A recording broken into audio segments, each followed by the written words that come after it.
What's going on? What's the topic? Wait. I'm going to say. Right. I've just pressed the button. We're now live for the hangout. Recording. Yeah. I'm here today with Miriam and also David Giamitia, and Claudio will be joining us. I've sent him the link, and obviously over to Miriam now.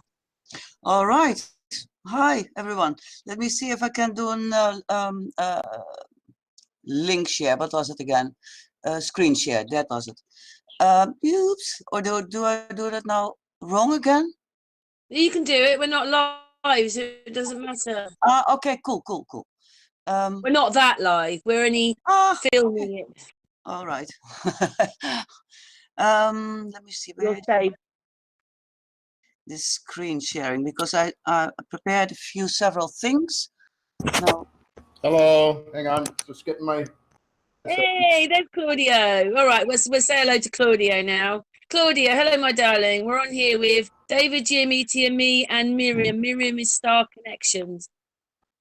Hi, David. Hi, Claudio. Hi, I'm fine. Hi. How you doing? Nice to be here with you guys. Very nice. I really enjoyed listening to you. Awesome. To both Same of here. you. Yeah, Same great. here. Ciao, fratello. Ciao, fratello. Hey, I'm the last. I'm the one out here. Ciao, bella. Ciao, bella. Great. Thank you, Karen, for doing this. Excellent. I thought you'd like each other. Yeah, it's nice to bounce different ideas and different thoughts, and it's also very genius. I don't know who came up with the Eris. That's David, huh? No, that's David talks about it, but it was Claudio. Okay, yeah. What do you mean? Absolutely. Eris the Madonna. Yes, that one. Yeah. Right. No, absolutely genius. I had to check to see, put Eris in the charts in the system and check where she was at the date that you gave, and yeah, she was indeed conjunct the Sun. So, and Venus was far away, so that never could have been Venus. So that was a nice one to confirm. Yeah. Right. And just to jump on top of that, the way they got my attention is I seen the glyph of Eris, the winged woman in the clouds. One night I get woken up and I said my intentions, I went inside the house, and then I went and looked, and Eris was behind that cloud. So like they're talking to me. So I know what I know, and backed up with metaphysics and astrology from Ken Wheeler and Santos Bonacci and everything that's been going on. I mean, and plus they're giving me signs. It's like, it's easier to swim through these muddy waters, right? Yeah, not exactly. And it's yeah, I heard that you how you got to that. Very nice. Yeah, I used to use the asteroids before I started with medieval astrology. I was very into the asteroid stuff and things, but when I started with medieval astrology, it was complete changeover. I had to radically change everything, including Indian astrology is also part of it, except that we do not use the sidereal, but there's another reason for that, and that's what I would like to explain as well, because you cannot say this system is wrong and that system is right. No, we cannot. Agreed. You just got to see it from different angles and understand what it is that you're looking at. And first of all, what I understand with the Indian astrology, all the terminology is also very different. The bhaktis or I don't know exactly how they are called, but they seem to stay the same when you change from tropical to sidereal. So, and that is the key thing that is being used in the Indian astrology. So I don't know how to calculate those. That's why I'm not using it. I only use that what I know how to calculate. In that manner, I'm still old school, and I like that. Just to say that you're showing, if you're showing, are you showing us anything or not? Not you've yet, got, not yet. Yeah, okay. Just checking. I can see me up there now on your icon. Yeah, all right. Where do I go? Then I need to minimize this. It's full screen. Exit full screen. Yes. that's where I go. Let's go to, yeah, let's do this one first. I did this morning, slideshow. Let's see, that's the easiest way to start. Okay, the archetype of the cosmos, or the atom, or, you know, the prima mobile, the unmover, the unmoving mover, as it's called, or God, whatever you want to call it. So if you have the zodiac as the archetypal man, then Aries is the principal point of the male aspect, and Libra is the feminine side of things. And then each one has still the same facet of life as you would describe the houses towards.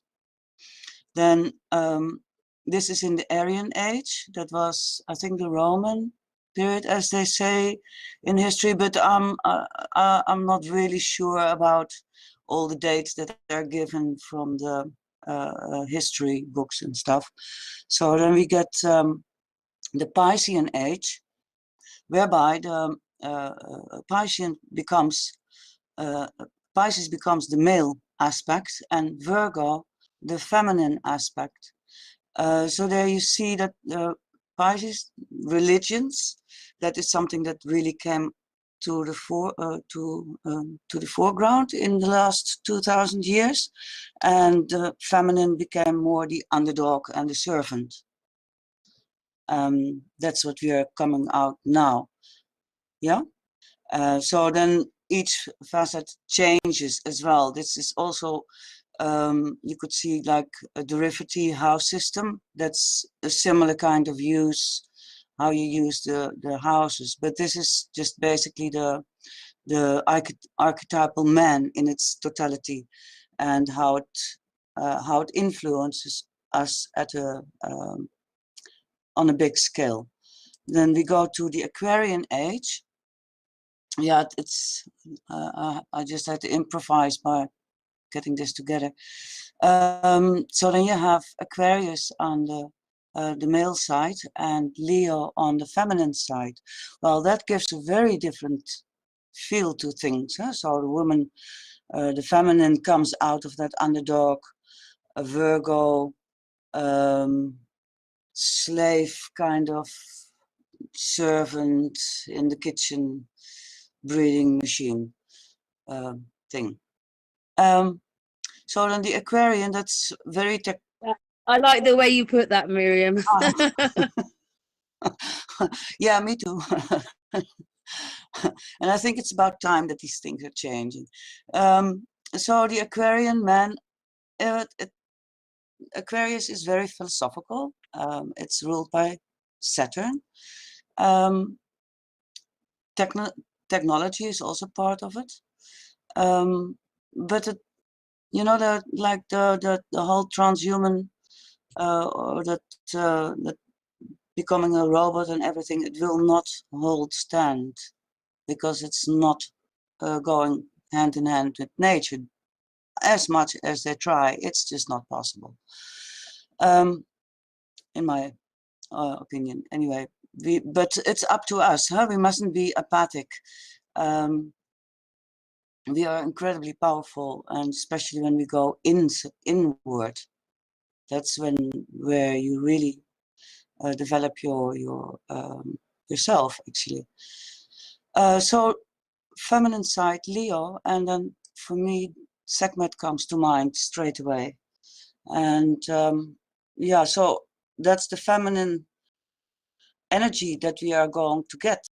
We are all talking about the Aquarian age, but that's... What's the name of that one? Sorry, Miriam, what's the name of that one? I just want to jot that down. Would you say it was called? That is Sekhmet, the Egyptian goddess, Sekhmet. How do you spell that? S-E, oh gosh. S-E-K, I think I have this written down in some of the... I think, yeah. I have some, just sorry to butt in, I have some written and done a story on my on the channel here, the Order and Chaos. I went Egyptian and I went Apep, and a tongue. Osiris, Isis, and these. Oh wow, this is so amazing. These characters are in that just paperwork I've got, so I'll willingly share that. These haven't got passwords on. They're open, so these are just some of my studies, of not mine, but my collations, and up to the press. What would interpretation? So I'd like to see how we all interpret this. Yeah, brilliant. Carry on. Sorry. Exactly. I think it is very important to integrate as many different cultures that relate to the same archetypal energy. Yeah. Right. See, my curious thing is that is Sekhmet the same as the Madonna, No, Eris, and all that stuff? You know what I'm saying? Because even no. I just found out Freya fits the exact same mold too. Yeah, Freya is Friday, is Lakshmi, is Aphrodite, is Venus, and Ishtar. So yeah, and maybe also Isis, but I'm not sure about that. But yeah, the goddess of Venus, or Venus, the goddess, Aphrodite, Lakshmi, and all those are the same, and they're all been honored on Friday, which is the day of Freya. So Sekhmet, she was sent already down to earth by the gods to, because she is the goddess of healing. She take care of the sick, but she can also kill. Yeah, so they had to call her back because she was just going completely nuts and wild and was killing everybody. So you've got to be careful with this energy as well. You know, So that would mean to me. So that would mean to me, if she's the Grim Reaper, then that would mean to me she's Ceres, Ceres, the goddess of harvest. no, I wouldn't say that. I wouldn't think there's more than one goddess that kills, right? Yeah, it would be interesting how you put them together. I know Yeah, that. I'll research it, right? Because I mean, a lot of the Yeah. all the different ages, all the different religions, all the different, they all come in as one, right? And then we're trying to decipher which one's which. So Exactly. Yeah. because if you want to follow them in astrology, you know, there's no Sekhmet in an astrology. The ones, at least the apps that I use, you know what I'm saying? So Yeah. No. I'm just trying to. Yeah, for Right. sure. And if you take, for instance, the Japanese. I love the Japanese. How you say that? These stories, the beginning of the earth, the creation stories, the creation story of the Japanese with Izanagi and Izanami. It's a fascinating story, and they got their first children were the sun and the moon, but the sun was Amaterasu, was a female, and the moon is male. So, you know, it's very interesting to lay them all next to each other, and that's where you get a feel of what it actually is and how these wheels turn and how they might change from female to male, or you know, because you have, if I take I need to go back to one. Yeah, so she can be very fierce, but she's very powerful. Oh, can you go back one, please? Can you go back one? This is brilliant. I'm so enjoying this. This one? Oh, can you go This back one? one? No, keep going back. Right there. There's a size. That's Ceres. Okay. All right. So, but this is a modern interpretation of someone, but it might make sense. So, if you would look into that, it would be great.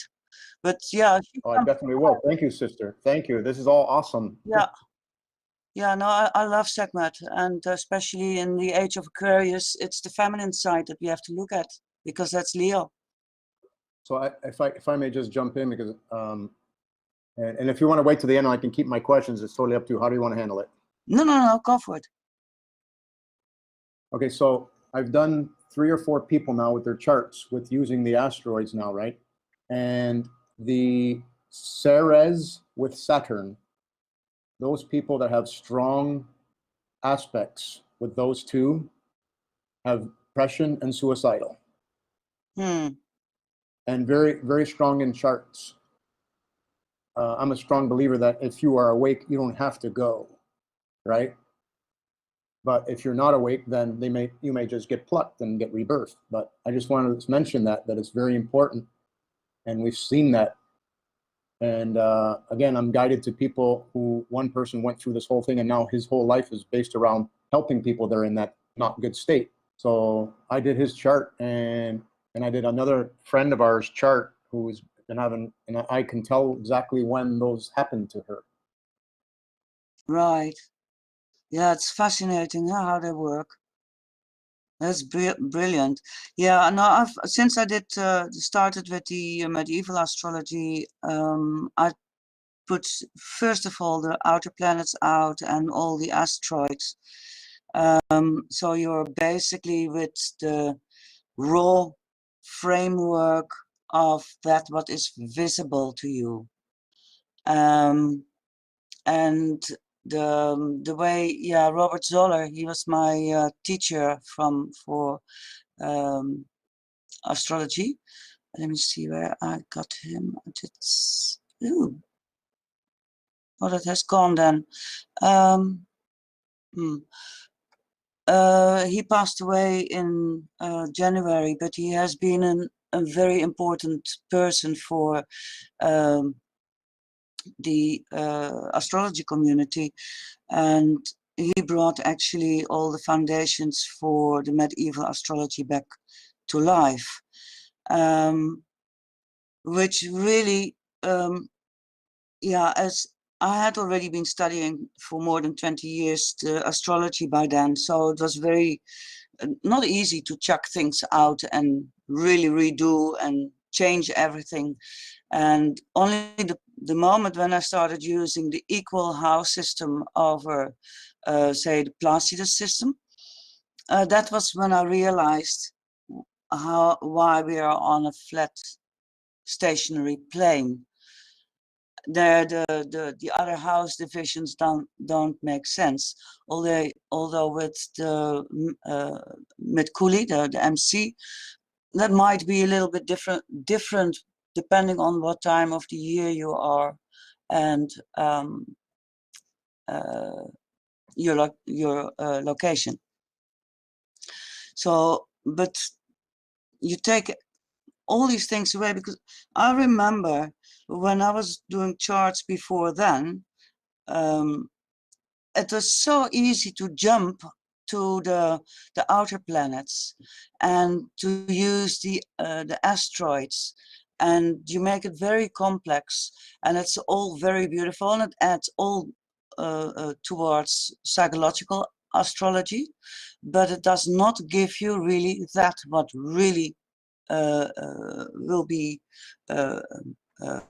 tangible, that what is there, what will produce, what will be happening. The other ones are more like possibilities. Also, everything in astrology are given possibilities. Let me give you a nice example of that. That is the Jupiter. It's a little joke. This, Hello. yeah. May I? No, Excuse me. this makes really totally sense of how astrology. Miriam, Miriam. Sorry, David just wanted to say something. Go on, David. Oh, sorry. That's okay. Yeah. Before you change Hello, subject. Miriam. I don't mean to be rude. I'm going to jump on the interrupt mode, because you've said some beautiful phrases there. I can tell you are in your fields of modality quite advanced in this. I am not an astrologer. What I have done is a lot of historical research. I've done. I'm a self-scholar, if you like, with regards to law, history, the Hermeticism. Thoth and Enki, Enlil, the books, the Dead Sea Scrolls. So I've never ever, except with Santos and a few others, and Claudio and others, looked at the heavens and the correlation. I see the names, and Zeus and Jesus and Mars and Jupiter and Satan, and I'm aware, but I'm very, very a novice at this. But when you mentioned where you are and what, I've spoken with this with Claudio as well. I just, if I may, just take a couple of minutes to read you something that I'm willing to share with you and send. It's a 36-page document that we are, I'm looking at, and it's for all to view. But when you mention the planets and the names and creation, and I'd just like to say that I've got some Egyptian history that's come through the research within the Kabbalion and the hymns of Thoth, Hermes Trismegistus, and then Gematria, and very many, not just one area, but many areas that I would like to offer some insight with a Tum. I'll read an excerpt if I may. Could I have a minute? Yeah, great. Are you interested? Or I'll email it, whichever you want. Yeah, I would love to. I'm also very interested in that, and I'm also like always digging and trying to find information and trying to make up my own mind and stuff. And did I hear you saying also the Box Saga? The what? Sorry, the what saga? The Box The Saga. Box Saga. What's that? Oh, I No. thought you were mentioning that one as well. No, that you do that first, and I'll come back on that. All right, and okay, yeah, we're pinning stuff already. All right, and thank you. Your pictures as well. Kudos for the pictures. It's always good to put you know, connectivity, visual aids to the gods and the deities that we're talking about. Is Yeah. I mean, I just say thank you for them. Oh, okay. Right, I have a few publications, and I do struggle to get accurate depictions of things, you know, of the time that are accurate and not meddled with, so, or defaced either. So. Yeah, the story is the noon. In the beginning, there was the noon, and it's about creation. It's an Egyptian idea of yeah, philosophy, where there was the noon, and the noon was not happy with itself, and it was in different states, perpetual, and then it decided to expand. So there's a creation theory of Egyptian origin, which is ancient, and Christian time, all right, and after Zoroaster, 6000 BC, and Ishtar, and all of this. But in line, I think this may be an interpretation of the previous civilizations, and, you know, Egypt itself having a Greek name. Egypt is not, it was Kemet, wasn't it? Chem, alchemy, and so forth. So it reads an excerpt on page 7 of 36. I'll read a little bit and then I'll yield for you. But after Geb and Nut were separated, the children inside Nut's womb were, Nut's an Egyptian god, by the way, for just to put it in there. Well, not for you, but for the viewers and stuff. They were finally allowed to step into the world of creation, and all at once, Isis, Nephthys, Osiris, and Set were born, created. Atum was very satisfied with these new forces, of which were his grandchildren. Yet Set reminded him of Apep, and because of this, he was very wary. Even so, all the pieces were now in place for Atum to begin the culmination of his struggles. With an earth established and an atmosphere to support it, along with a pantheon of gods to govern it, the land of Kem, aka Egypt, Kemet, was almost ready to receive the gift that would be known as life. There's stuff here about Thoth, and I'll skip that bit. Atum made another being that was an exact yet more condensed version of himself. This new being was named Amun-Ra, and he was the direct son of Atum, the son of God. That goes into that. The first phase of manifestation had now been completed. The land of Kem, Egypt, had now a sun, S-O-N, S-U-N, which would make it suitable for life. Yet the sun was so important that Amun-Ra had chosen to govern that celestial sphere by himself alone, instead of placing it in the hands of one of his children. And being the direct son of Atum, and being in control of the sun, and Amun-Ra selected himself as the king of gods alongside this. Amun-Ra told Isis and Nephthys they were to act together as a second and darker light. Here we go. This is what pricked my ears when you spoke. There's a second and darker light than the sun. This reflection of sunlight was also called the moon. Since life was about to begin, both Isis and Nephthys were also to help manage the process of death that was to follow the activity of life. I'm near the end. They were also both given the other powers and responsibilities as well, including fertility and watching over the crops that life would need to sustain itself. May I draw you to moon planting famine, the moon cycles, and what we've learned there. Osiris was also charged with governing fatality, but was given another very important task. Amun-Ra told Osiris that he would soon create mankind, and Osiris was to be the leader of the species. And it goes into then extrapolations of order and chaos and sun and moon, nature. But Amun-Ra, I'll end with this, then created more children. he gave birth to Ma'at, M-A-apostrophe-A-T, that's Ma'at or Mart or something similar to pronunciation. And they would act as the living embodiment of order. As long as Ma'at lived, so would order. She was to represent all that was good and true. Because of this, she was joined together with Thoth, in marriage. And I draw you then to Aphrodite, because you have Aphrodite and hermaphrodite. Okay, hermaphrodite, Hermes and Aphrodite, dual sex in man is a hermaphrodite. And we've got Thoth here joining with Ma'at.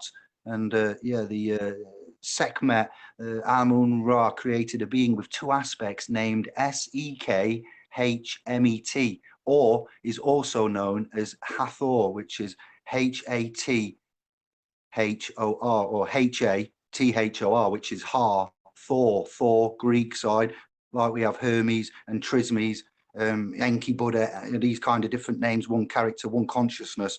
So Amun-Ra created a being with two aspects into them, named Sekhmet or Hathor, who could either spread infinite love or hatred, depending on what she saw fit. And I'll end it there. Thank you. Thank you. Wow. Yeah, that's Sekhmet. And I think that's where you get as well the deity Kali, which is another incarnation of Parvati. And that brings me actually again to the card of the lovers. Let me go here, 13 eclipses. I'm just going to skip quickly here because I put them there. Come on. Let me just see where it is. Wait, I'll do it like that. This one. Because you know the lovers, the card of the lovers. Right. Yeah, we do. Traditionally, you have male, female, and the angel. Yeah. And then you have the card of Marseille. There you will have two females, and you also have that in the Gypsy Tarot. This is a modern version of the Gypsy Tarot. I couldn't find the old ones. But there you have also two women. And I think it's the ovulating and the menstruating woman, which is like Kali and Parvati, which is one and the same. Okay, if I can just jump in. What I see for when you see two women and a man, that's the 011 of the way emanation works, what people call creationism. 0 is the absolute, it's the ether, it's the black, it's the yin. Then the other two will be the yin and the yang. So when the female energy to me is the mother, and that's to me is the God. I don't like using God because the glyph of God is magnetism, G-O-D. So when I see those three, I see the Trinity. So yes, there's two women. There is the mother of love, and then the image of her, which would be the yin, and then the man, which would be the white. So you got the absolute, the yin and the yang being the male. Yeah. That's what I see when I see that. I just telling you what comes to my mind when I see that. I've not seen that card before. Okay, yeah. No, it is a very unusual card, and when you look at the Marseille cards, you will see that as well. It's the only one actually that's an old one that has that as well, and I think it's quite an interesting point because you do not have that in the other decks, but it reveals actually quite a lot when you look at it, and as well they also have the devil with breasts, so it's probably androgyne, as you can see here, but again you have the symbol of Mercury, which is Hermes, which is Thoth as well. You know, it's one and the same, which is the messenger. So yeah, either you're bound by the by your addictions and your possessions and your own thought creations. That is your enslavement finally. Right, which is our yang. That is the white light of manifestation, right? 100%. In metaphysics, it teaches you that. Right. See, metaphysics equals physics. Magnetism is both metaphysics and physics. It has both, right? And it's that dance of the yin yang. Yeah. And that's Totally. right. Totally. Right. So the black, again, the black is the absolute, and that is the image, and we are leashed to, so there is no way we could ever get out of control because we are in a leash. Yeah, exactly. But we created ourselves. But I have another point of view on the mess that we are in now. I think, first of all, I think that the people in power, they have lost the plot already centuries ago. But I think there's always a similar, more or less the same number of people on the plane, and you keep on reincarnating. In the past, our ancestors, they knew very well about reincarnation and the ascension of the soul and all that, and that's completely lost to, say, the Western world. And I think that has to do with also the mess we are in, and because if you do not understand karma and reincarnation, and you just are trapped in that mindset of survival of the fittest, then you're lost, basically. You've lost the plot. And right. That's next what's life called will be harder. it's called agnosis, not knowing. Look at the word nous. Nous meaning know, knowledge, wisdom. So when you're in gnosis, you know about infinite rebirths with karmic attachments, right?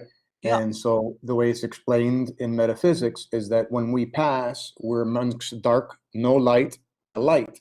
Yeah. And if we follow that light, then we have no knowledge of what we talk about, and you will come back and be reborn if you follow the light.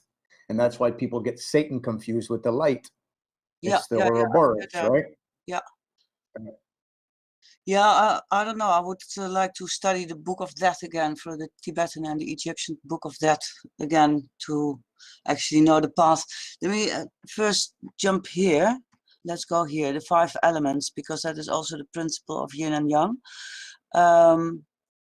This is the 5 elements of the Orient. I wanted to talk about that.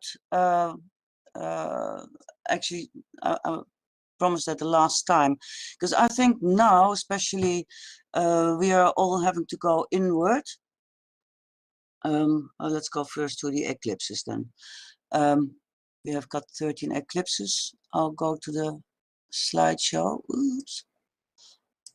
And then I will see the pages better. May I just offer something again while you're doing that, Yeah. please? You mentioned with Claudio just then, this wasn't a statement. This was the modality of the sciences and the alchemy that's at hand. So we have a mental construct.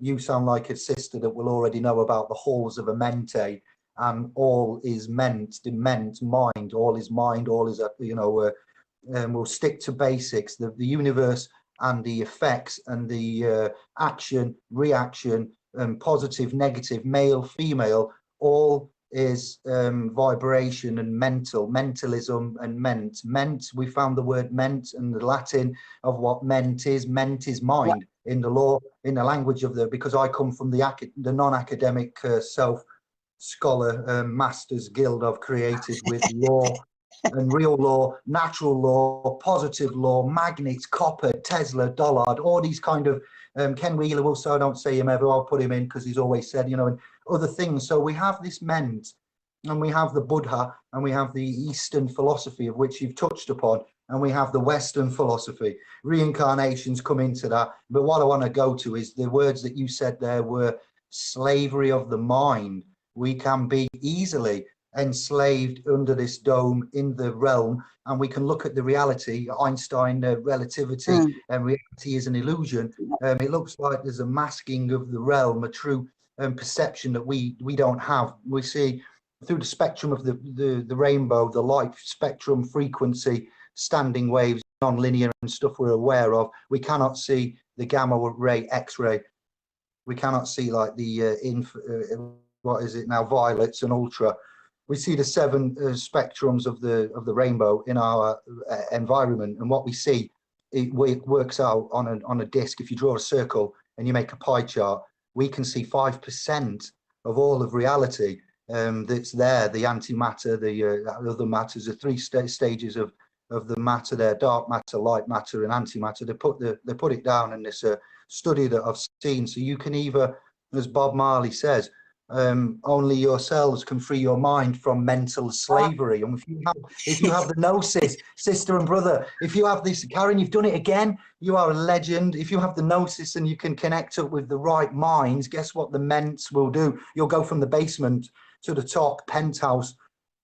Ascension is happening now. So I'll leave it at that. You can be easily enslaved and programmed, and you can also break the chain if you see and you hear by a little effort. And when you break, you can fly free. So I'll yield that just to say that, you know, thank you. Great. Yeah, no, definitely. Yeah. No, you said the Book of Enoch, that is definitely a key factor in the medieval astrology to understand the mechanism of it all. Definitely. And that's beautiful how PV Angel has been putting that together visually. Absolutely brilliant as well. I see that I've put them upside down, but it doesn't matter because they're too small there to see anyway. Okay, so here we can see I made a few charts, and I'm starting here at the solar total eclipse of July 2nd last year. And there you can see that Saturn is conjunct the south node. So there we get the first touch or something like, oops, something is happening. I can't really remember what happened then. Maybe it was the whole YouTube censoring thing started happening. What's the date? Can you give us a date reference? No, and then we'll the 2nd of July. 2nd of July, that was the total solar eclipse last year. Thank you. And then here is an image of where the eclipse was taking place. Wait, Forest fires, Australia fires. I'm thinking natural disaster, fam. What went off July last year? Immense burning, temperature control, heating up. okay. That's all I'm thinking. While you're, you know, just Yeah, it trying would to be help. nice to keep these dates if things come up around those times. That's why I thought, okay, let's focus on the eclipses and see what is happening. And what brother is good at. He's at Claudio can look at the natural disasters, and he was managing to. Was it you, Claudio? Was that somebody else? No, that was me. Yep. Yeah, My phone pattern. Yeah, go on. Does she know about this? Can you expand? I'll let her finish first, and then we can talk more. Absolutely, Yeah. this is all awesome. yeah, you know, the thing with eclipses is also that during an eclipse you should go indoors. You should not go out. You know, the whole nature goes quiet. The years that I was living in India, everybody stays indoors with any kind of eclipse, how minor eclipse it is. And I think that is very interesting. There's years ago, that's really several decades ago, there was an astrologer who did tests with beans. She planted 2 weeks prior to a full solar eclipse every day a bean, and 2 weeks after the eclipse every day a bean, to see what would come up. And she filmed it, or she made photos. It is a whole documentary, and you can see that the beans towards the eclipse, they don't really sprout well, and the bean during the eclipse did not sprout at all. And then further away from the eclipse, then the bean would sprout and become a plant. So that's very interesting to know how it works. So it's not a good time during an eclipse to start something. It's time to go within. I think that's a very important thing that people do not really know, because People like to go out partying during an eclipse. And yeah, you know, May I just offer then, on your personal path, I guess. Yeah. what if somebody was conceived or born then during an eclipse? What's your viewpoint on that, on conception? Or, you know, just imagine if there was somebody, would that make a difference, Oh do you yeah, think? Or absolutely. star charts and, you know, the astrotheological readings of the life path for that soul? Yeah, you can see it in different ways. Huh? I don't know. I have never seen anyone that has been born on during an eclipse, but I would guess physically would be not strong, but mentally might be incredibly enlightened. A werewolf. Sorry. Yeah, because the one compensates for the other. The werewolf theory is the full moon aspect, is it not? Where you are the full moon and transformation of. So what you've just said, I'm sorry, it's random and I'm keep interrupting, but Oh, no. that just makes, yeah, I'm adding just Where is the wolf? Where is the wolf? Where is he? Sorry? I said, where is the wolf? Where's the wolf? Right, wolf in sheep's clothing. Right, right. Yeah, I don't know. Maybe grandmother ate him. No, I don't know. Oh yeah, I was explaining the Jupiter effect. Let me tell you that little story. Because Jupiter is the great benefic. He's very. It's very nice if he is good positioned, and at the moment Jupiter is nowhere. But anyway, when you have a good transit of Jupiter going, and you tend to get lazy because things are moving all very smooth. And then there's this little joke from this man that is on a ship, and this ship is sinking, and then he's holding on to the railing and he's calling out to God, "Oh God, please help me, don't let me drown, don't let me drown." And he sees a ship on the horizon, but okay, and the ship is gone. And "Oh God, please don't let me don't let me drown." And another ship passes by, and then the ship sinks. And then he comes in front of God and he says, "God, I prayed for you." And God says, "Yeah, but I sent you 2 ships." Now that's a typical Jupiter thing. You know, your things are being handed to you, but you do not realize that that is the right moment to take action, to go and make a move with it. So you can do all sorts of predictions, but if you're not taking the action, you know, then that moment is gone. Yeah. Mm, Okay, let's move on. yeah. Yeah. Sorry. I was Sorry. as I'm listening, I lost my screen because I was looking for something else to talk about to enforce what you're saying, which is beautiful. So yes, you're 100% right. When there's transits, those transits to me mean a gate is open. Yeah. And especially if they're in line with your chart. Absolutely. That's like your fiber optic, man, to you personally. And they will listen to you, they will give you guidance, and you will get them. Yeah. I've told the team before, like when a hawk comes by, which screams right near me, that means you're gonna receive message from spirit. And then I do that day, and they're crazy, invigorating. So yeah, I 100% agree with you, sister. Great. Yeah. No, it's great. You know, you can just be apathic and things are just passing by, and then okay, next life. You know, yeah. Okay, then we have because eclipses always come into pairs. Huh? You have first the solar eclipse and then the lunar, or first the lunar and then the solar eclipse, but they always come together. So then we had the 16th of July, the lunar eclipse. There, the moon has joined already Saturn and the south node. We're still in a bit of a comfort zone with Venus being in Cancer. So there's not really much that we feel threatened yet. So it's still okay. We're adjusting to whatever is happening. There's, yeah.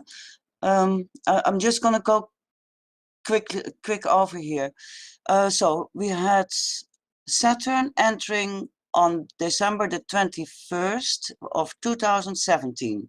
That is when Saturn entered Capricorn, according to the tropical chart.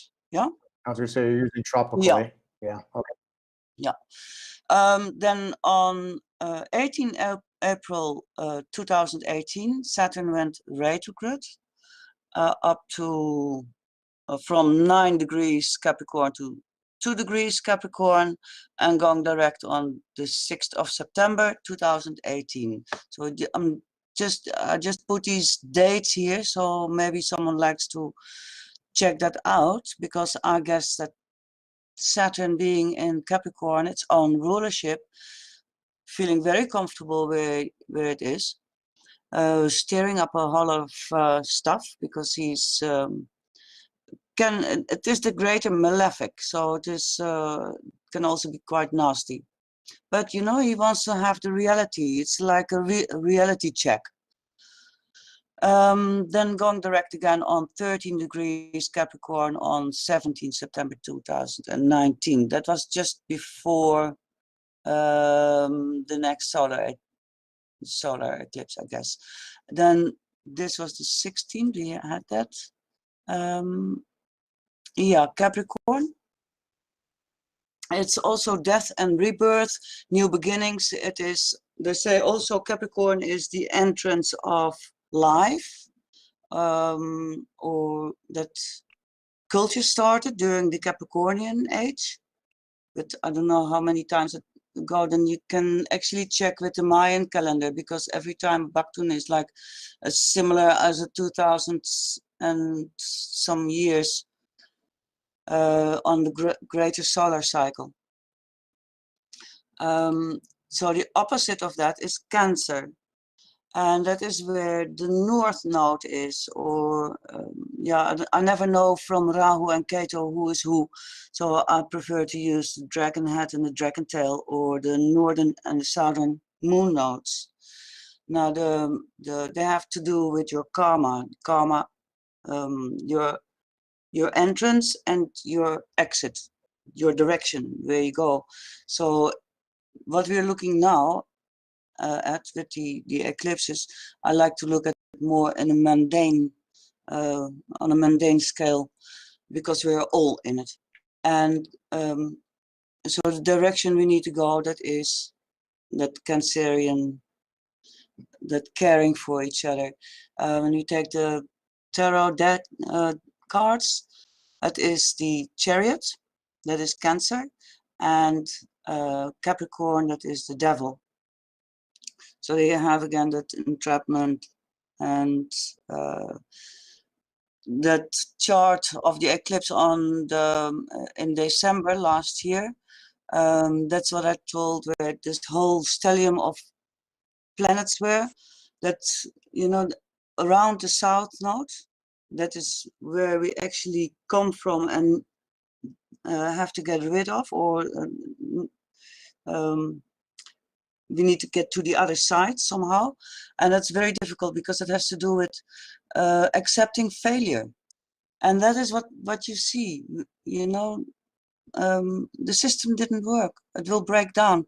Now the Chariot is not a chariot that will move. It's I think the next one has the Rider-Waite. Yeah. Can I just jump in for a sec? Sorry. Can I just jump in for Yeah. a sec? Because you're saying that Capricorn is the devil. No, that is that the devil card.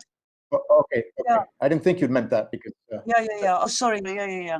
No, I meant the number 15, the card of the tarot deck, is Yeah, Capricorn. 'cause, like, people think Baphomet's the devil, but Baphomet's not the devil. No, Yeah. and devil, if you turn it around, it's lived.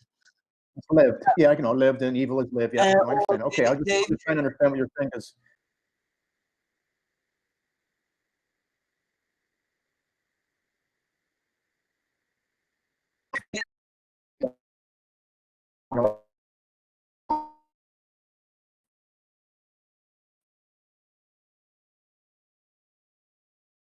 Yeah, no, you can also say wheel, the day wheel that turns. Mhm. The devil. Again, that yeah. See, is- I don't either these letters, alpha, beta, and my circle see my on how the alphabet fits on there. 100 is a language of yeah. Oh yeah, sound. Sound is Family, vibration. I just need to let you know I'm getting updates on my media devices. Just stop everything. If you're in England and Britain, I've just got 7 messages in the last 10 minutes. UK power outages may be happening as we speak.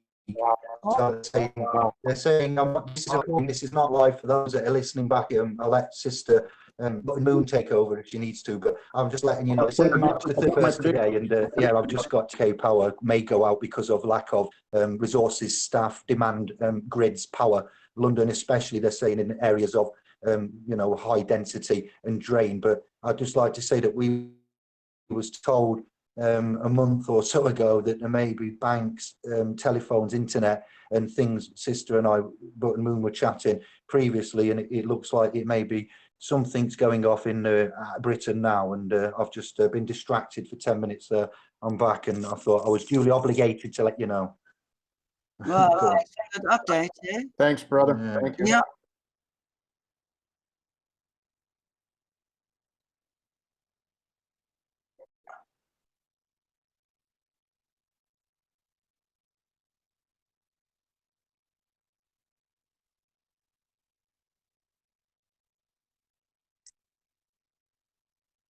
Wow.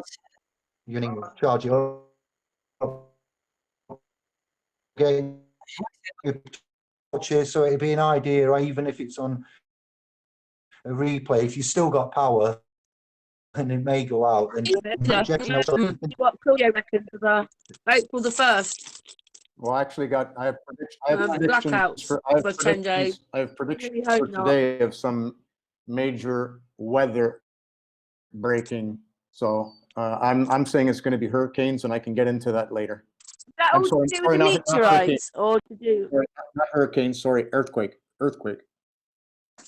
I did specify the date then on Earthquake. particular because I'm aware of the April forewarning that we've had for what may be happening. So I thought it's the day before, isn't it? And we're already just live. If you search on the internet now, fam, you'll find the reports for the UK and stories that the scribes. Thank you all that have got in touch as well. And I didn't mean to distract from the flow, but yeah, I'm going to charge a few bits, so I'll be 2 seconds. Okay. Ah, Okay, let me just all joyous things. continue here because this is actually very meditative card, or the feel of Cancer. You know, we have to go inward. This chariot is a block of stone, so it can't move. So the only way you can move is inward, and that's I think that's a good message for now. We can't move anyway. Now the quintessence card of the devil is the Lovers, and the Chariot is the quintessence card of the Tower. So I like to look at these things, you know, and when important things are happening, like an eclipse that is so powerful, all these eclipses that now are happening around this Capricorn and Cancer. I think we have to look at these things as well, because if this is the other side of the Chariot, so if you do not go within and understand that your light vehicle or your Merkaba is the one that can move you, but you hold on to your matter, it will all break down. Also, the king will fall down. It's the tower that will destroy everything. This one we had. Yeah, and then this is a very interesting deck as well. Only there is something with the outer planets, and this is a different way of looking at the Tree of Life than the modern edition. of the tradition of the Tree of Life, because here you see Pluto in the middle, but I have Saturn in the middle, which goes as well with, this is from Rufus Kampenhuizen, and that has been acknowledged by some rabbi. I couldn't find the information anymore. I had a copy of this, and the book has burned with the whole library that burned away, unfortunately. And Rufus Kampenhuizen has also passed away, but he is the designer of that Tree of Life tarot deck, which is quite interesting, and it takes away all the frills of interpretations, images, so you get only the pathways. This is the traditional way, so I would not see the outer planets with that. And then you have Saturn as the abyss, which makes more sense to me. This might be a little bit too much. I'm just going to go through this because it is, I think, a little bit too much. Anyway, this is the pathways of the tarot. Each of the pathways is one of the cards. The High Priestess is the middle one, and she has Jacob and Boaz on either side. So yeah, that's the High Priestess. And here you have the pillars, but she is the spine, the pillar, the seemingly oppositions, because the one doesn't exist without the other, the yin and the yang. It's exactly that. And here she has the Torah, which is the mirror of the tarot. Tarot, Torah, Rota, it's all in the same. So that's the book of knowledge. It's hidden. So if you take the outer planets away, that would be the Fool, that is this pathway, the Magician, the Priestess, and the Empress. There are the basic foundation anyway of the whole numerology. If you would take sacred geometry, and only after Saturn you get that what is the physical construction. And there's another one with the I Ching. Okay, now this is when you go in meditation, you go inward, you feel, once you understand the whole construct, you can actually connect your whole body with it, and you can expand your body. There's on the 4th of April, I've seen it passing by, so from different angles. There's going to be a worldwide meditation. Now, I don't know if there's a guided meditation that gives some sort of prescription, this is what we're going to do. I think everybody should know from themselves who meditates, how to meditate. And I think it is very, very powerful if that is possible, if you get more than 1 million people meditating on the 4th of April. And I think that is that can shift a lot. And intent is important. Here we have Thoth. This is also from the Book of Thoth. Here we have the dragon, the nodes. This is an old device on how to calculate the nodes. Now, the calculation of the eclipses is a complete new field for me. So I have no idea how they were calculating that.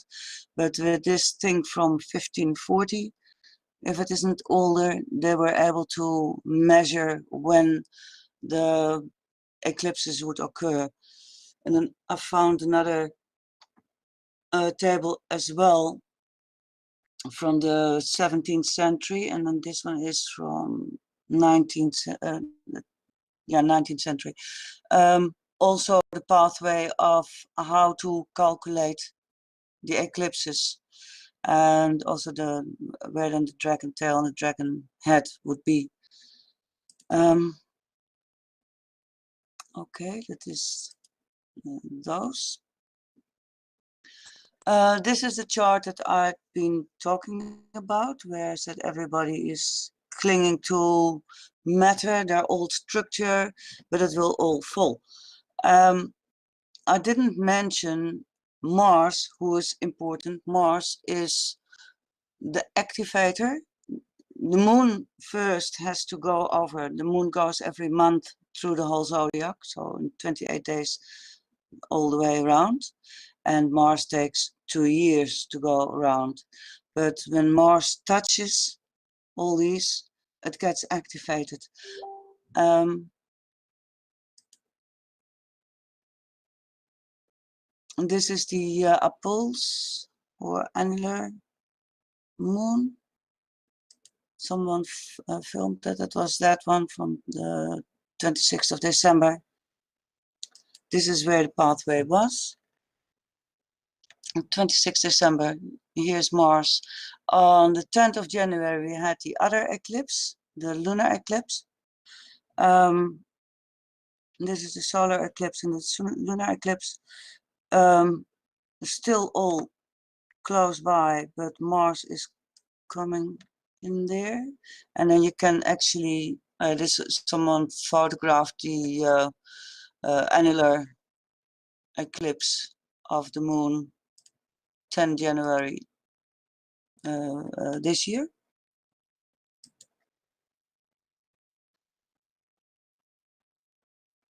Okay, that is this one. Right, sorry, I lost my train up. This is very interesting. I don't know if you have seen that little footage from Mikey Smith, where he filmed Mars through the moon. Yeah, I saw that. Okay. Yeah, except the only thing is that so far nobody's been able to watch it transit. It's so close to the moon that it's hard to make anybody believe it. You know what I'm saying? I'm not saying I believe or disbelieve it, because I see all the ancient pics and it shows, you know, where there's an image of something going through the moon. And of course it can, because that's why Eris, the Madonna, makes a sunspot, right? And I've gone back through the years through NASA's whatever, SOHO, whatever they use to measure the sunspots, and Eris is there almost every single year around Easter, as far back as I've gone, which is about 4, 5, 6 years. So 100%, I believe that you can see stars through the moon, because they're luminous, they're not rocks. Yeah, yeah. No, I was absolutely blown away by that. It's very clear. So let me show you what happened. Okay, this is from my location then, Amsterdam. So it is a different time than when he filmed it, because he's somewhere else. Now, when this conjunction happened, that was a few hours after Mercury went retrograde. That's also quite interesting. Now, Mercury being in Pisces at the moment, that was also like, it makes things very wishy-washy if something is real or not. It's very difficult to distinguish the reality at the moment. And I think that is what they're using, you know, as well, with this big scheme that's happening in the media. So what I did, I checked the conjunction on that other program. I just took a snapshot of it. Well, you can clearly see that it is Mars, because I know what Mars looks like when you can see it, and it is not a speck of the moon itself. It's very, very clear. So I highly recommend people to watch this. It's absolutely mind-blowing. Yeah. I've seen it. Like I said, it'd be nice if he had his camera on the whole time, watching it an inch away, you know, a quarter inch away, half an inch, you know what I'm saying? Yeah. It would have been nice watching it transit towards it, but somebody will get it eventually. Well, the thing is that this was an absolute amazing moment, because it's not always that when the moon transits Mars, that they're in line like that. Usually Mars is a little bit higher or a little bit lower, you know, it's not really on the same line. Right, and So that's really easy to watch now. I watch for stars and any planets that are on the same declination as the moon, so it's easy to forewarn people. When I saw that coming, by the time I could get it out, it was only like a day or 2 days before, and by the time I told everybody, everybody missed it. They didn't see the message that I had. So. Oh, pity. Yeah, because you know you got to catch that moment, because it's a rare, very rare moment. So what I did was I went to this other program that is this one, the how do you call it again, the stellarium. So what I did, you can see with this program what is out there. So when you look out in the sky and you see a star or a planet and you don't know which one it is and you want to know which one it is. Oh, I forgot to click, sorry. If you don't know which one it is, you can open this program and it shows you immediately the sky exactly as you see it. If the sun isn't there, of course, in the evening. So I checked straight away on this program. I put the time in, the date in, and so taking the sun away, and then also the Earth, because it's further away. I can't see the moon from where I am. So now I needed to get a bit of coordination. Yeah, here I put the constellations in so I can see where I am. Okay, there's the moon and Mars, and as you can see, this is how it appears in the sky. So this is absolutely mind-blowing. There you can see Mars is behind the moon, but what we saw on Mikey's film, what was really happening is that you can see Mars already here, and not when it is appearing to pass by a disk. There is no disk. Yeah, we agree with you, sister. We agree with you. Yeah, I thought it was absolutely fascinating. And then I saw again something really interesting. Oh, what's he doing now? Let me see. No. I need to go to the next one. Yeah, this one. So here you see Corona Australis. I think, oh nee toch, no way. Goodness. It's close to Corona Australis. Right, I didn't even know that Corona Australis was existing. I know Corona Borealis. I'm not really familiar with all the constellations, you know. So, but I thought, yeah, right. Isn't that really something? I thought it was fascinating. Discovery, isn't discovery a wonderful thing? Yeah, and now with all these tools, we can just really check, and all the P90s and 900s and whatever, you know, brilliant. Yeah. Okay. Yeah, it's. I should shorten this one. I still find it quite difficult to work with this program, but it's nice. It's just a free. You can just download it for free and play around with it. And you can also check in time in ahead when something like this would occur, you know, if another planet or star would be conjunct the moon. So yeah, I think that's quite interesting. So then we, If I can just, yeah, sorry, can you see that? what? Hang on, it's on his thing. It's on his All right. page. Hang on. I'll put it up. Right, it should come up now any second. I'm not sure if you're able to see that. Yeah. Okay, so see No, it doesn't. to look for eclipses, and alignments like that, right? Am I coming through? Yeah, you're fine. Okay, I thought I heard somebody trying to talk. So yeah, so we're creating this app and it will be for free. It's really simple. You can watch everything happening really good as they transit from the Capricorn, from the Tropic of Capricorn to the Tropic of Cancer. So I got to do it manually right now in Photoshop. I just got the code, but it's still a semi-automatic thing. But then we're now working with somebody that's trying to get us all the data, like all these astrology apps they use, so we can go grab it off of NASA's JPL, Jet Propulsion Laboratory Epipheramous page. It's called JPL Horizons. So we're making this map so people can use exactly what's in the sky, something that's really easy. You can teach a kid.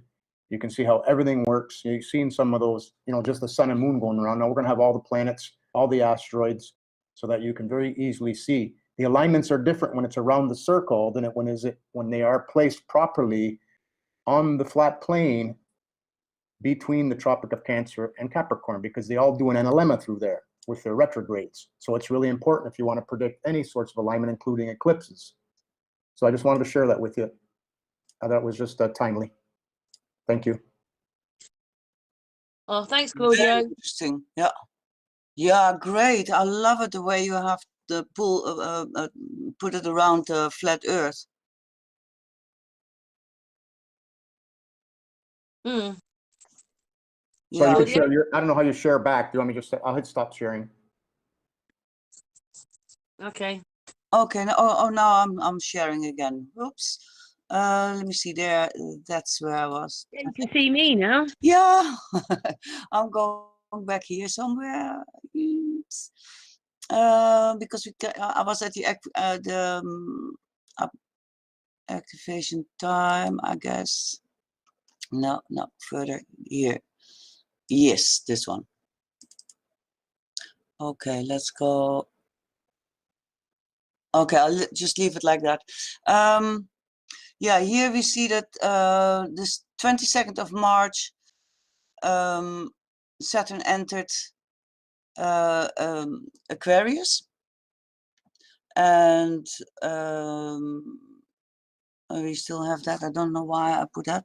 And then the 30th of March, so Mars has transited all over these planets that were there in the first place, and it's almost like clockwork that everybody got shut down.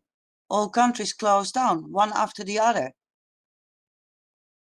And that is what I think that that happened. I think that Mars was the activator of that whole episode.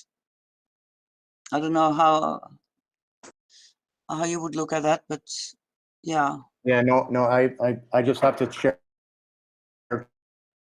truth with her.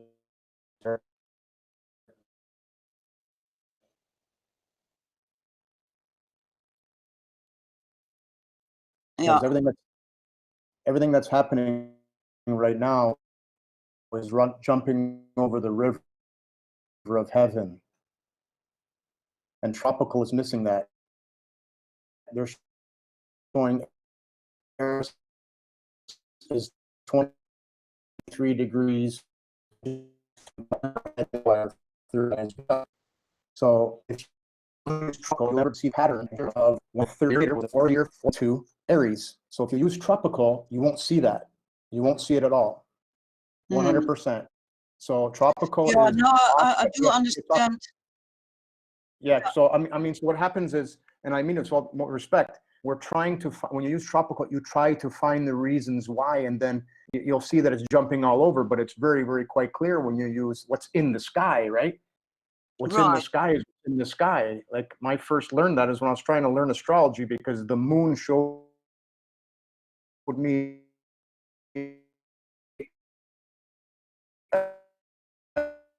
every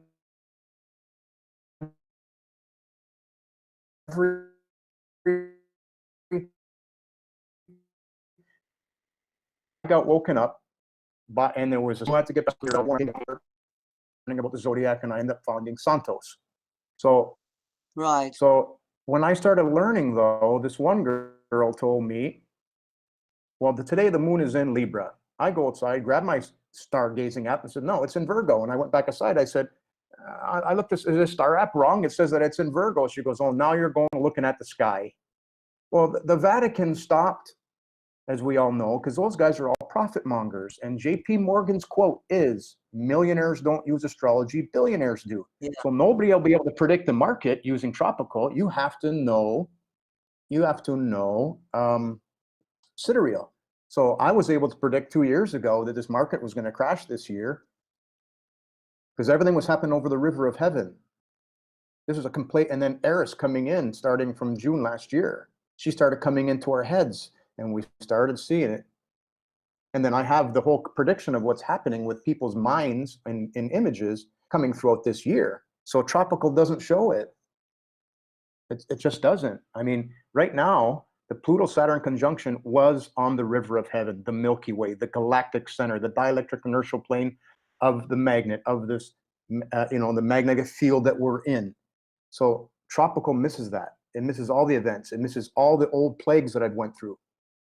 There's no real alignments. There's no real alignments on the cusp of, see, when we're on the cusp, we're changing a whole age. And when Eris goes through there and Pluto regeneration, Eris, the mother, Santa Claus, coming to check into your mind.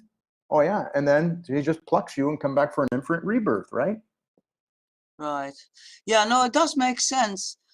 But if I do a chart, if I make charts in the sidereal, they do not make sense to me. But when you explain this, it does make sense. Yeah, I'm here. I've only been taking the eclipses to see what is happening, and nothing is really happening right on the dot. It always takes time before things get activated. Right, because the asteroids are in play, and when you watch them and you animate them, so I bought that astral gold to animate them. You watch how they communicate with each other. The moon being the fastest, and of course you know the speeds of them. I don't have to tell you that. And when you start watching the handshakes, it's invigorating. It's like a football team, and you don't see it unless you have the asteroids on. I'm able to predict people's cleanses now. Now I've done 3, 4. Let me rephrase that. I've done about 12 different cleanses for people, including ourselves, knowing when they start, when they end, and peaks. All right, that's Hygeia. Hygeia is the glyph of the caduceus. She is the glyph of Neptune. So those are energetic. So every one of them play a part. So right. So and now they're more esoteric. It's also much more esoteric astrology. You know, using the asteroids. So it's a different approach. right. Okay. So I'll definitely. I'm still looking into the whole sidereal. I mean, I'm still fascinated by it. Right. And, I cannot find the way why it works both ways. I can explain it. See, what happens is every 72 years we go off by 1 degree, right? By the precession of the ages. We know there's a 26,000 plus year cycle, 2,160. I can't remember the exact name, but that all happens, right? The precession of the ages. So what happens is back then on a reset in the dark ages, the asteroids don't have that much play, let alone that they even use them, right? And then they come more predominant as the years go by. Since Ptolemy's time, which, and I believe it's the meridian of Alexandria, then moving to the meridian of Greenwich. All those things play a factor on how powerful they are. So now that we've come into Aquarius, they play a much bigger factor. So every 72 years, every one lifetime since the clock was reset in the dark ages, the tropical worked. And every age, everybody just keeps what they had from the last 72 years. So it kind of works, but more and more it's separating away and it won't work. Yeah. Well, I see. Yeah, that was too strong. Not that I'm saying it won't work. It understand. It lacks. Yeah. So I just want to explain that. I just did the chart for the captain of the police department, Detroit. Okay. Because a buddy of mine there, he says, I'm glad this guy's gone. He was a MF, right? So I went and looked in the obituaries. I got his birth date. I did his chart. He has Hygeia lined up with his natal Hygeia exactly, and Sarah's in Saturn, very dominant in this chart. He died of coronavirus, they said. Well, that's one doesn't make an average, but with all the other cleanses I've been doing with the astrology, 100%. 100% to me, I could see that it was his time to go. And because of his nature, he was plucked. And you're going to find nobody's exempt from this because the aether is in every atom. The ether is in all parts of your body, right? So you can't hide from it. You can't wrap yourself with tinfoil, gold, go hide in a mountain, go hide in a cave like these rich people think they can do. So it's very important that you know that Hygeia is very, very active right now. And I have to say this to everybody because she's going to be going into Gemini on May 24th. Gemini is the lungs. So 100%, if you have issues with your lung and you have Hygeia and or Mars or whatever in your Gemini, you need to be concerned with cleansing before that cleanse comes for you. So may I just say that I'm seeing a lot of female energies in the stars and in the tails here. For once, there's a presence, Lilith, Adam's sister, that was not willing to be subservient to a man, banished from, promised to be the ruler of the underworld, we'll say, as opposed to hell. And then Eve comes along, is created, sorry, not comes along, and then you know, the story there. We touched upon Lilith in the heavens as well. Interesting, female energies having power above in the stars, but female energies after the Nubian, we'll say, era where they had female Cleopatra and Nefertiti and many female deities, Greece, also Aphrodite, female, you know, female energies in godlike form, celestial luminaries, but down on the realm where the devil is in the details and we're living in this illusion, we have male domination over Gaia. And I just want to just put that in. I yield. I'm loving this. Thank you. Yeah, no, it's true.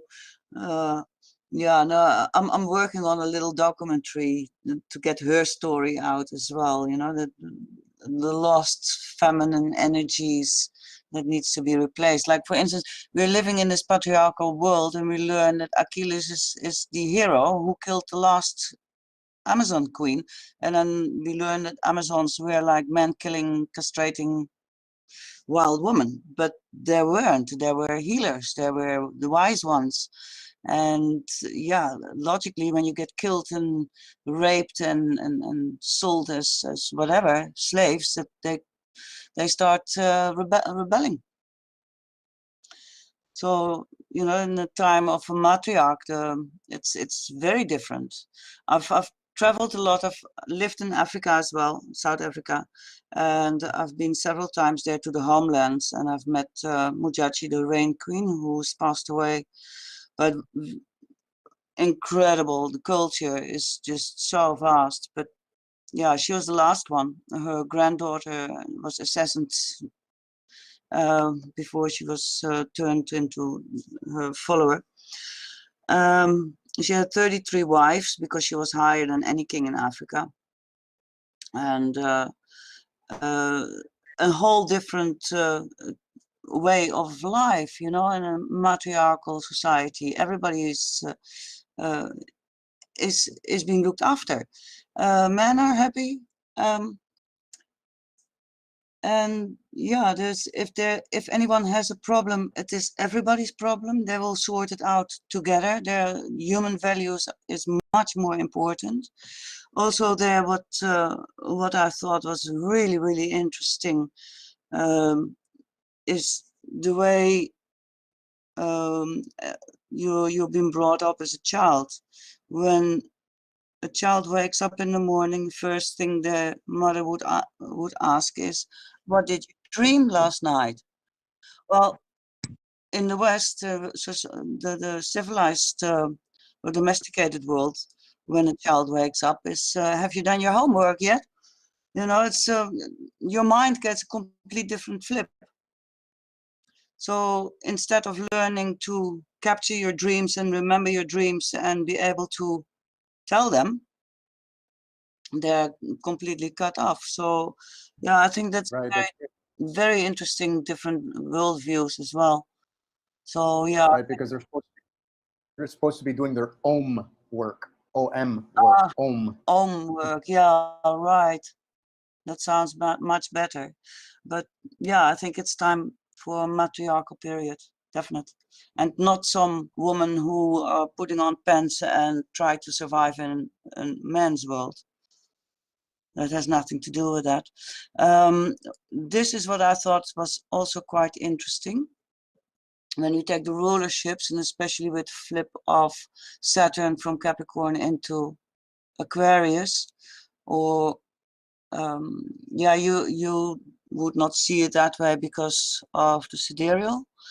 But then I will take again the archetype of the cosmos in account, where the whole thing has flipped, and then not seeing the signs as being the signs, but more as facets of elements and modes, because you have 4 elements and 3 modes, which is the 12 the 12 divisions of the zodiac, and the constellations, they can change. So that it is a different approach of looking at the wheels of the cosmos.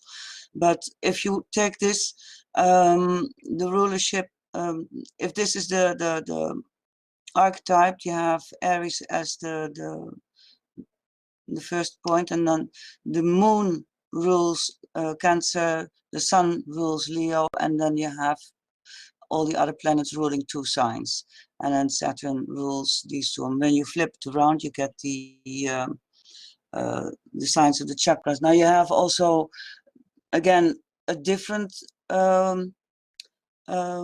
picture of the chakras connecting to the planets, and then you will see Neptune and Uranus and whatever. And I think, yeah, right, I'm not so sure if they really exist because of the time span that they travel, and I haven't seen them myself.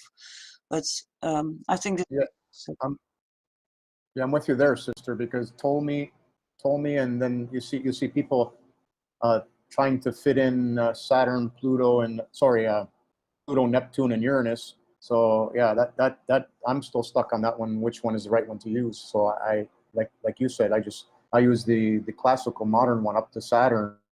Yeah. Or sorry, the classical one, and then just see how things fit. Yeah. Yeah, that makes much more sense, and I will definitely have a look at the asteroids. I think it's quite fascinating. I want to see how they fit into the into the tropical.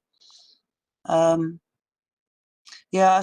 Yeah, but like I said, you need to look at sidereal to watch how this whole event is happening over the river of heaven. So that's the pole shift they're talking about. It's a shift of consciousness. If you don't, you'll show Eris at 23 degrees Aries, and it won't make any sense. But when you put it to sidereal, which is actually happening in the sky, like you won't even know that right now, April the 13th, that Eris is going to be, the sun is going to be transiting Eris right on Easter in the beginning of Aries.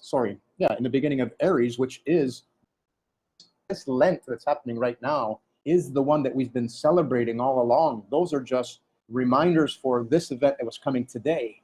If you use tropical, you would not know we were getting to this quaranta, this quarantine. Quaranta means 40 in Italian and Latin. So if you use tropical, you never would have seen this event happening, right? I will look at them both, because the program I'm using, I can put in any time. Right. I'm saying to you that if you use tropical, the sun will transit Eris in 23 degrees Aries, and it will make no sense that we're doing this forced by the angels. By the way, the angels are driving this. This is a forced Lent, a forced fasting, spiritual fasting. It's now a spiritual war because everybody's being locked down in their house. So instead of going and shoot each other and kill each other like in the Dark Ages, we're now combating on the field called the internet, right? So the spirits are protecting us, keeping us at peace, because this is the age of Aquarius, and we're being baptized, and we're being baptized in the most civil way possible. And the luminaries are guiding this 100%. And that can only fit with sun transiting Eris at the beginning of Aries 0 degree. It's there like within 1-2 degree, not even less than a degree. So it doesn't fit any other way. So I have to be strong in that position because I can see it, can feel it. I've been directed to it. I've been guided to it, right? With all these luminaries I get woken up by, and insects, everybody's, I mean, it's crazy the way it's coming to me, and it's all lining up. Maybe you're just totally in touch with the world, Claudio. Yeah, I'm sorry for being strong on this point. It's just that it's if I shine a light 23 degrees away from your eyes, you will not squint. If I shine that light directly into your eyes, you will squint. So how can it be that a light from a different constellation is affecting you when it's not even in front of you? You get what I'm saying, sister? Yeah. So that's why I'm just trying to open your eyes to what I see, and I think you're going to be invigorated when you get there. I really am. Yeah, no, I'm definitely going to look into it. I'm fascinated with it. I like it. I really like it. Awesome. Thank you. And it's not me, okay? It's everybody. I'm just sharing everything that I've pulled together. Yeah, no, it's important, you know, sharing knowledge is because I'm learning from you too, sister. Trust me. We just got to tweak this stuff. Yes. Yeah, no, exactly. You know, I've met Credo Mutwa as well several times, and one time I was in a discussion with him, and he said to me, you know, knowledge is a strange thing, but we need to share it, and that was just exactly what is the most important thing that we are doing. You know, and may I just whoa, stop everything. You've just said a massive name there that maybe we need to just reiterate. Did we all just hear what name? Marilyn just said who she's met there from Africa. Credo Mutwa, you said, yeah? Oh, I bow, I doff my cap. This I know of him, African tribal gnosis coming out of his orifices.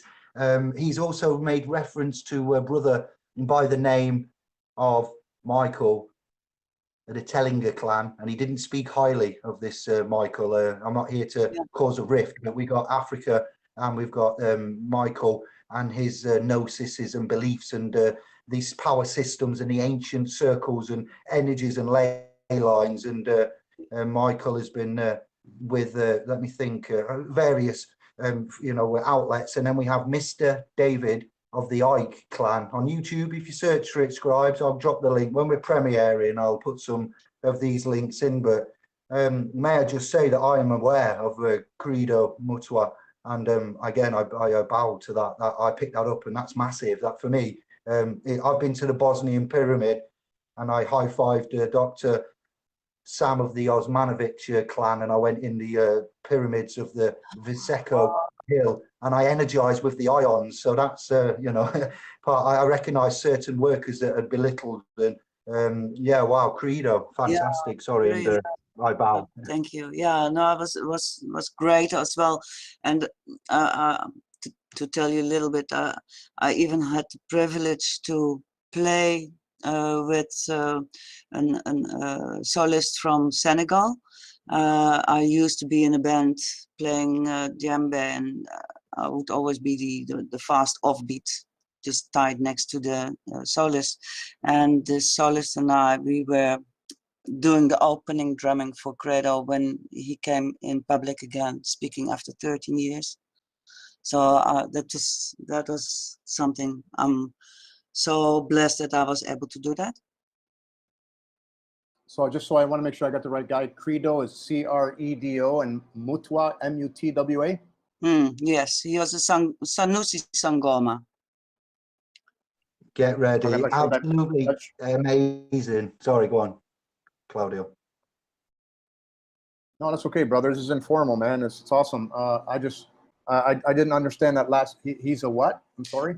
A Sanusi Sangoma. That is the highest Sangoma state you can be, just like an enlightened Sangoma. I guess Sangoma is a medicine doctor.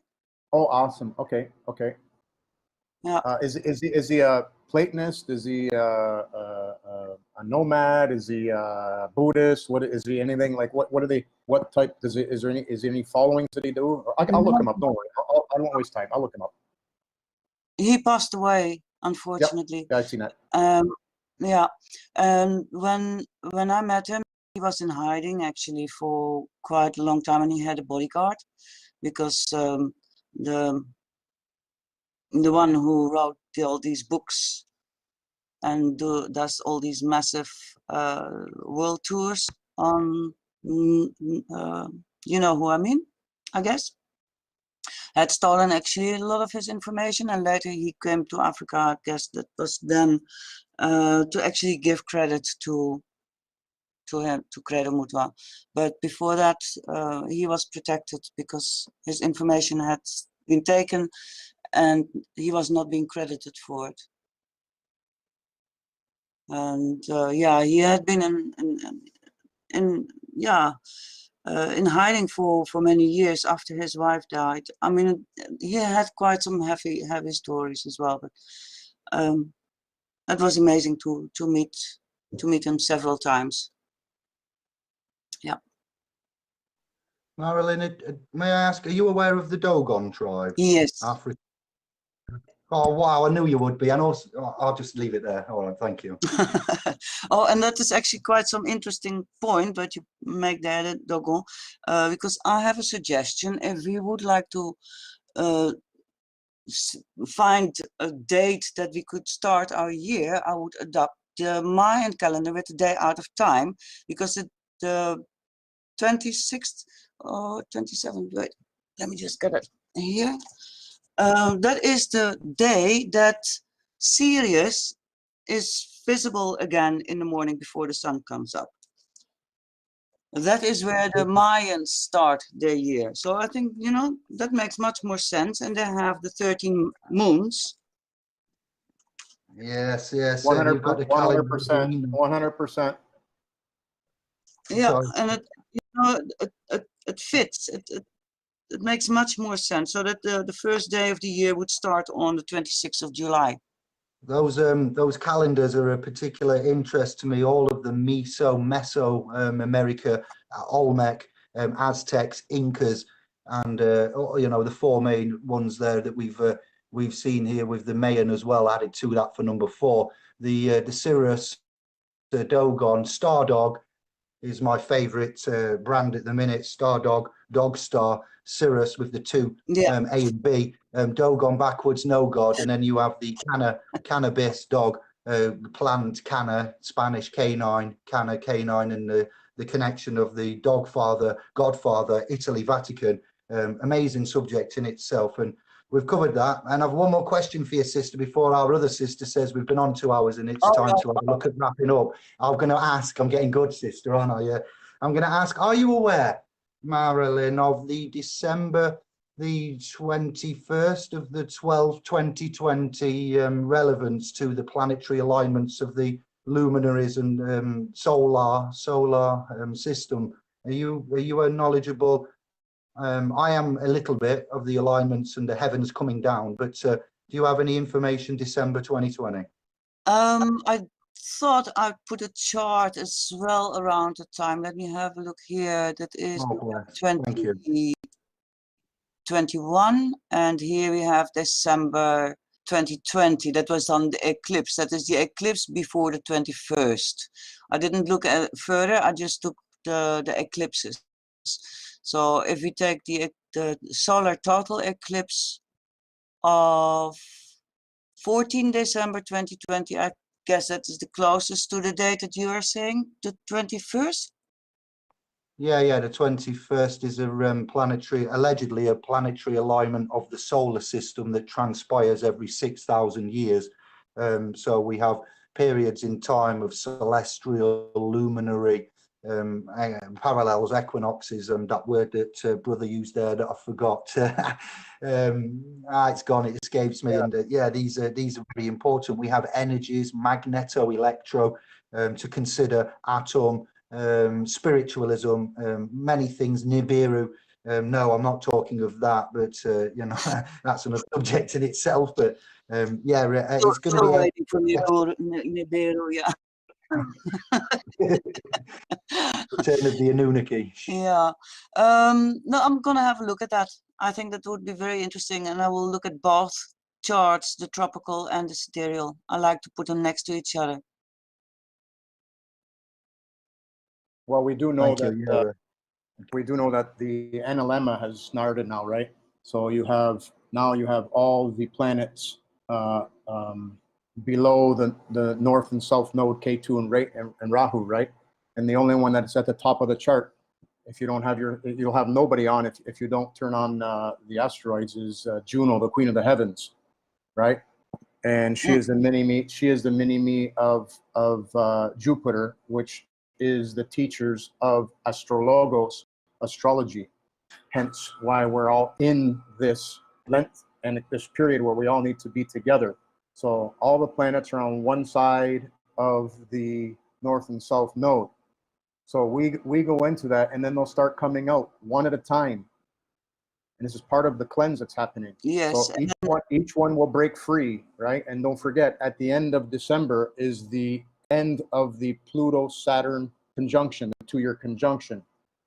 And don't forget that Eris is coming into our heads to remain during this period. I don't know, I don't have the date exactly in front of me, because she's transiting in and out. She's giving you time. She came in June into Aries. She went retrograde. She came back into Pisces, giving us time to go inward, to clean our thoughts, clean our habits, to get ready for these cleanses.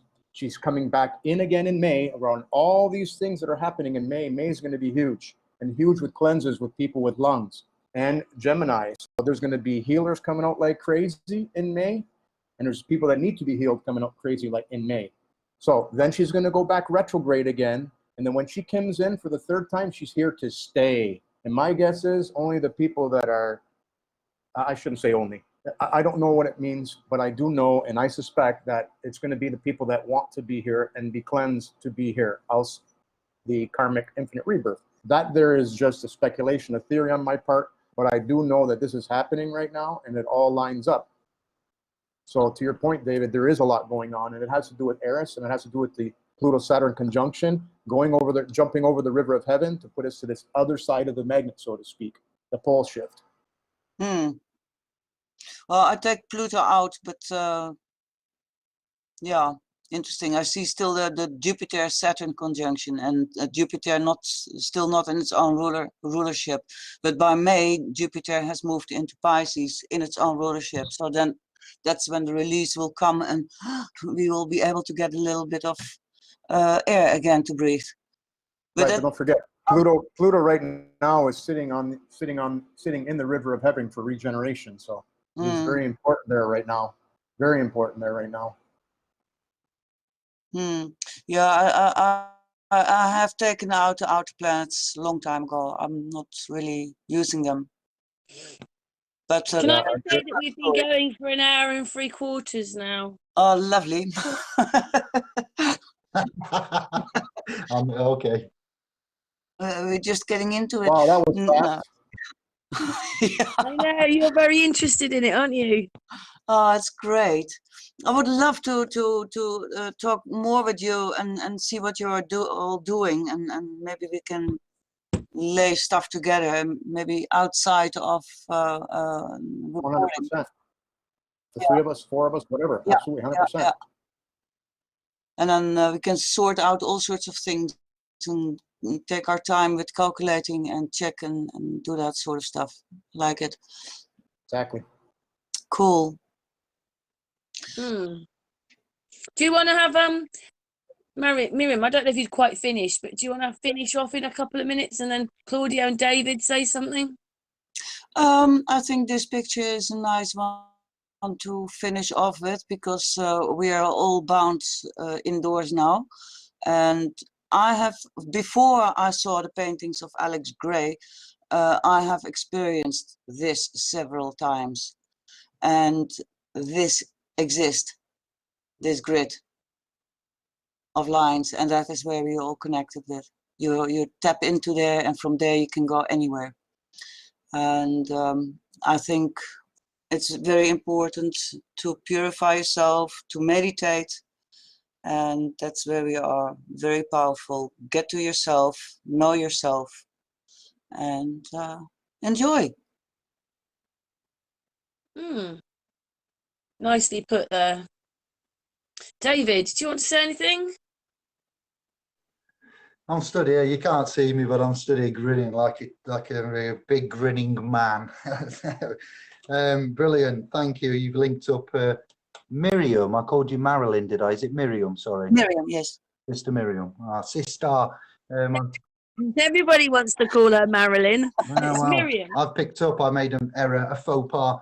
My star seed sister there. I will address you by the correct calling. Names are out, callings are in, and I've never met you or seen your work or heard your, work phonics. Your first time to meet, and we didn't really have much of an introduction. So this last 120 odd minutes there enough has been an excellent first time introduction, and handshake, if you like, fist bump, cosmic and spiritually.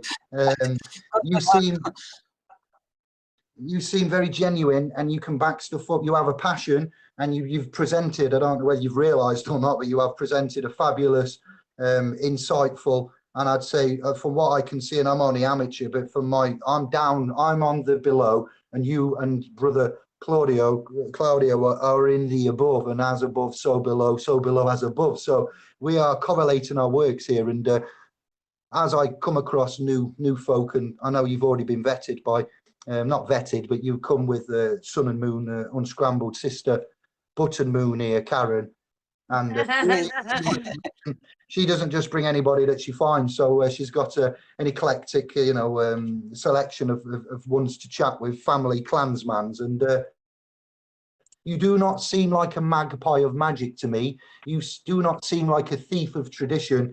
You seem like somebody that knows that evil wins when it destroys our faith in the power of good. And you seem to have a lot of the power of good, my sister. I yield and thank you. Oh, thank you. Aw. The same to you. All these words. It's really great when you bring people together, isn't it? Oh, thank you, Karen. Yeah, thank you, Karen. We always thank the sister. She knows it. She's just doing a job now. She doesn't need. No. I just see all the bits of the puzzle. The people with the bits of the puzzle come to me. Oh, that's great. Claudio.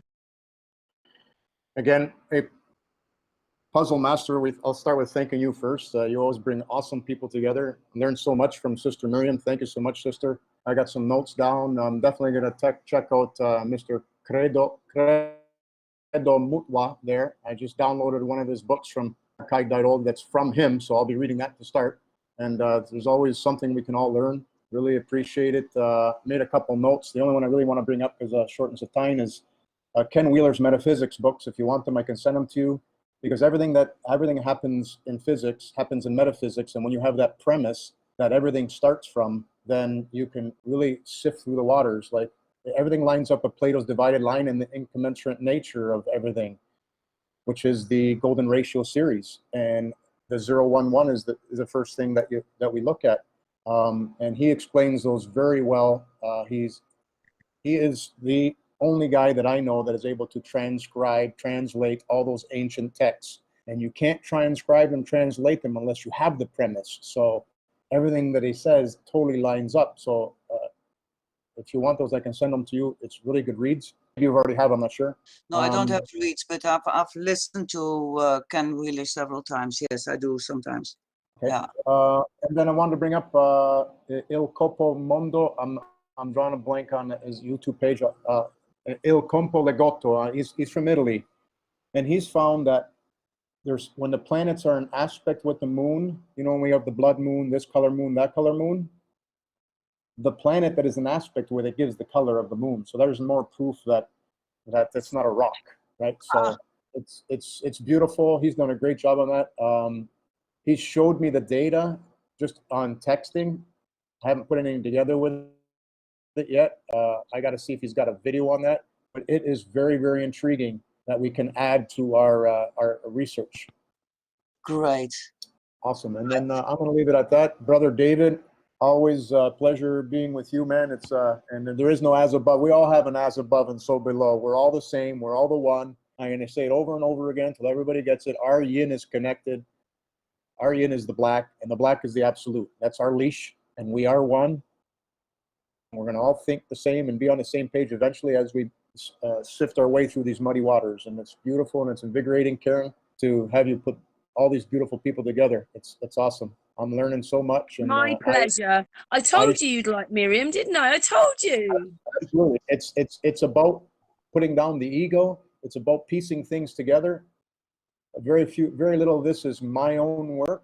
Like everybody, we only learn from the greats from before us and the people around us. And everybody's got a message in their words. So you got to listen deeply. And go and drop down the ego and go look up. Like, I'm going to look up this guy, this beautiful gentleman, fortunately passed away. It's awesome that you met him, and I'd like to hear more. So as Brother David said, I yield. Remember, Hey, Miriam. Yeah. Oh, sorry. imitation, yes, imitation is a sincerest form of flattery, brother. Miriam, what did you play me? Have you got that little bit there when you played me before the hangout that Okay. he said? Go on, put it on. You'll love this, boys. You'll love it. It's 11 seconds. With that, I would like to say best wishes and welcome to the arcane world of medieval astrology, where the old ways are the good ways and the earth really is flat. Thank you very much. Yay! That was this person. Are you still seeing the hangout? I mean, Yeah. screen Yep. sharing. Yeah, that was Robert Zoller. He passed away in January, and that what you hear, that was is copyrighted. His work, that is his copywriting work. That was the end of the introduction of the medieval astrology course, and that is he recorded that in '94. So if there's anyone that should get the credits for telling the world that the earth is flat, and it is this man, Robert Zoller. Thank you for that, Miriam. Thank you, David. Thank you, Claudio. I'm so glad now that you're connected. I said you'd all like each other, and anyway, I said. Anyway, All right. Thank you, Karen. yeah, Thanks, thank everyone. you. And that was a really great hangout. I hope it resonated with people and it's brought other people together. And that's what should be happening now. We should be all coming together, not being separated. But anyway, thank you so much. And it's goodbye. It's mwah, mwah, mwah, to my panel, mwah, to the chat room. Thank you very much. There's a picture of Robert. What's his name? Zula. Zoller. Right. Brilliant.